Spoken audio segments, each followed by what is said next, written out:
All right, so this is our midway point here with the bamboo chicken coop. We're about to add the floor. Just my entire life, pretty much, I've always been like, monograss is what's up. And it turns out monograss is not what's up. You want like a variety of stuff. So things that I used to attribute to being weeds, like right here, I'd be like, oh man, I got weeds in here, right?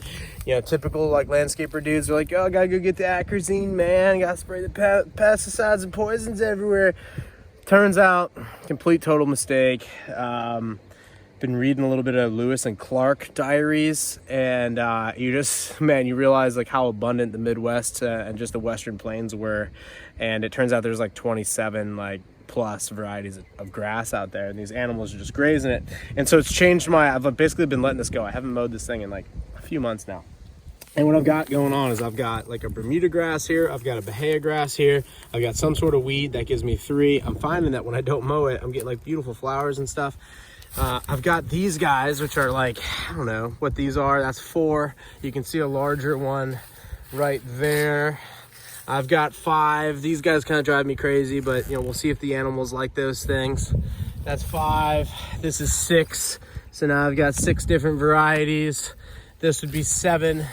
So I've got 7 varieties. That one's looking very much like the other one, the original one that I showed you. This would be 8. So there's the 8th one. And then here we've got some dollar weed right here. So that would be 9. 9 to 12 in total is what we're looking for. So I'm gonna add some brown millet to this. Here is a 10th. So that gets me to 11. All right, we're at a midway point here in the bamboo chicken tractor. This is our floor, about to bolt this guy in. So we're gonna slide him on down. Built the whole structure like an A-frame. We're gonna do metal roofing. It's like scrap metal that we've got there. We're gonna do like a metal roofing there. It'll be wire this way. And the idea is that this will be some sort of coop. So we gotta figure out some doors on the back. So at night, the birds will be able to jump up in here, huddle in, and then during the day, we'll jump on down here, probably hang a feeder in there, hang like a water situation, and then they'll be able to graze the bugs, and then we will move it along the pasture every single day. I'll just move forward, and they'll have like fresh grass every single morning. Then moving that chicken tractor every single day, and they'll just be eating through the grass and literally kind of mowing it, tearing it up, scarring up the ground, consuming whatever they like. We'll find out what they like. Pooping everywhere, peeing everywhere.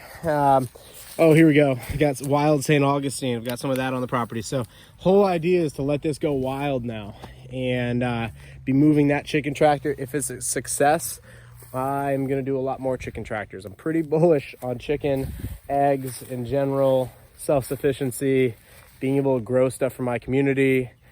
We discussed like this afternoon, we're like, hey, what if we started like what if it was possible, hypothetically, to have like 10 dozen eggs a week, and we could just like bring them to church on Sunday and like give them out to the members there. So I don't know. I'm on that train of thinking. If it gets crazy, I'm not saying I'm going like Tyson. I'm not saying that, but I am saying like I think that's part of the solution. I've never done meat birds. They're kind of interesting. They grow like, and in 10 weeks they're ready to harvest.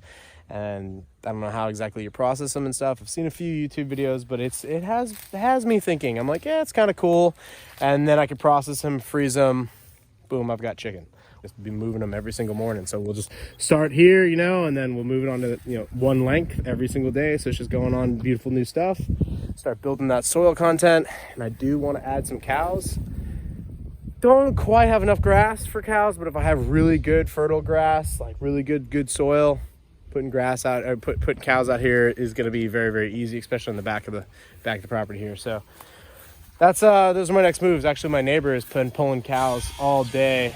If he pulls another load, I'll try to grab a look. But they've been pulling gooseneck trailers in and out all day and yesterday. He's harvesting. He's back on 410 acres back here, so he is pulling his cattle off, and I'm assuming he's gonna have a bunch of new calves, and I'm gonna hit him up and be like, yo, I need a couple of those, but I gotta fence first. I gotta do a lot of fencing, like hundreds of yards of fencing first. So I don't think I'm gonna be doing cattle this year, but I'm gonna prep the soil and get ready to be at that spot. So that's coming. We got Operation Chicken Tractor happening here. We've got our hinges for the back of this door looking pretty good. So I'm just got done sanding it. That's our entrance for the top of the coop. We're building a little door situation, and we're building a people door here so we can like enter and exit. And we've got to go get some chicken wire so we can wrap this entire thing. And are we doing floor? Are we doing chicken wire on the floor, or are we leaving it open on the floor? Totally open, right? All right, sweet.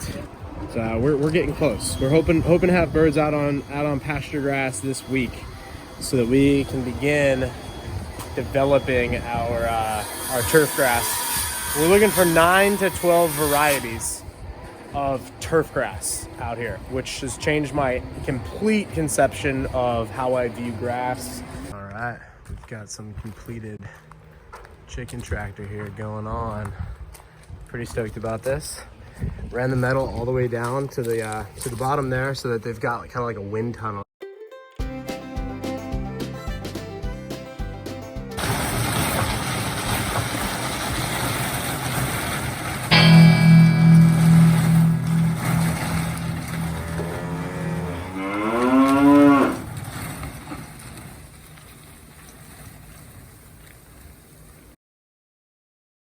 So we're gonna catch a chicken. You got any preferences on which ones you want to go with? Mama's staying in here. I want her protected. So we are worried about, we'll know how well we hold up to predators here in a week or two. Hey, ladies. So we don't want to sacrifice any chickens that we absolutely don't want to lose yet. Like, I kind of want to get some egg layers. We've got like 4 egg layers right now. I didn't realize when we started chickens, like you always have to have a farm team coming up, because one, they expire after like 2 years, 2 or 3 years, like they're max laying, like they're done laying. That's one. It's gonna be the first guy going on grass, huh? All right.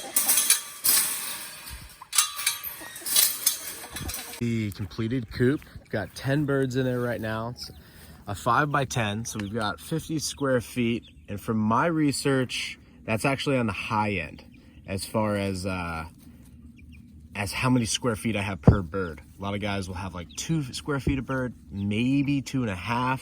So I've got about double that. We'll see how well it goes. This is the second day we've had it out. They kind of mowed yesterday pretty decently, but our density is not quite there yet. So we'll see as we go how well we hold up to these predators over here. And when we get into some of the thicker, more lush grasses, and we've got our 10 to 12 varieties out here for sure. Got all sorts of different stuff in here. So we'll see how it goes in this longer stuff this week as we start getting into it. And I'll do some follow-up, and I'll show you guys kind of the process. Joel Salatin is the guy who gave me this idea for it. He's got, I think like in his coops, they're larger than that, but he's got meat birds, 70 birds in a coop, and he moves them every day, and he's doing like incredible numbers as far as revenue and business-wise, and all on grass. It's really an incredible operation. So I would take a look at his stuff. These chicken tractors are supposed to be kind of scrappy, kind of grungy. We just got finished building this structure, so we had some like leftover parts. Obviously the bamboo I grow, we've got a bamboo nursery out here, so I utilize that resource. But when you put together these things, there's no right or wrong answer. You can do this out of PVC, you could do this out of anything. It's all about being creative and working with what you got. I went with the bamboo because bamboo is termite and bug resistant without adding any pesticide to it. So without pressure treating it or doing anything like that, bamboo is a naturally pest resistant wood. There are structures over in Japan that are over 200 years old, bamboo like multi-story buildings. So we went with that. I utilized the scrap metal that we had. You can pick that up. I did go to Home Depot, get some hardware, some fasteners, some hinges, door locks, stuff like that. But ultimately, at the end of it, we built this thing for under $100. You shouldn't spend more than a few $100 building one of these things out, and we'll see how well it goes. And if it's effective, I'll go ahead and build some additional ones and get them kind of going like little go-kart race cars on the property, and we'll have them kind of snaking around. And then from there, it's like a spreadsheet equation, like how many square feet of grass do you have, how many birds do you have, and then what are you trying to do, what are you trying to accomplish as far as production goes. And yeah, and we'll take it from there. I'm most excited about building up the soil content, like enriching the dirt and like getting all that good fertilizer on it. And like I'm just excited about finally, like, it's been a few years now since I've cleared this place, planted this place, I did a forestry mulching on this. So the soil has really really developed here, but doing some rotational grazing on it's going to really start strengthening it up. And then we'll get ready for cattle, which will not occur this year, but at some point in time I'd like to put cattle on it so I can, you know, rotationally graze them in an area, and then several days or weeks later bring the chickens on through and let the land rest, and then bring it on back around again. And hopefully this pasture grass will start building for us, and the soil will thicken up for us, and we'll end up with something really, really cool several years out. So until next time, guys, get growing. Peace.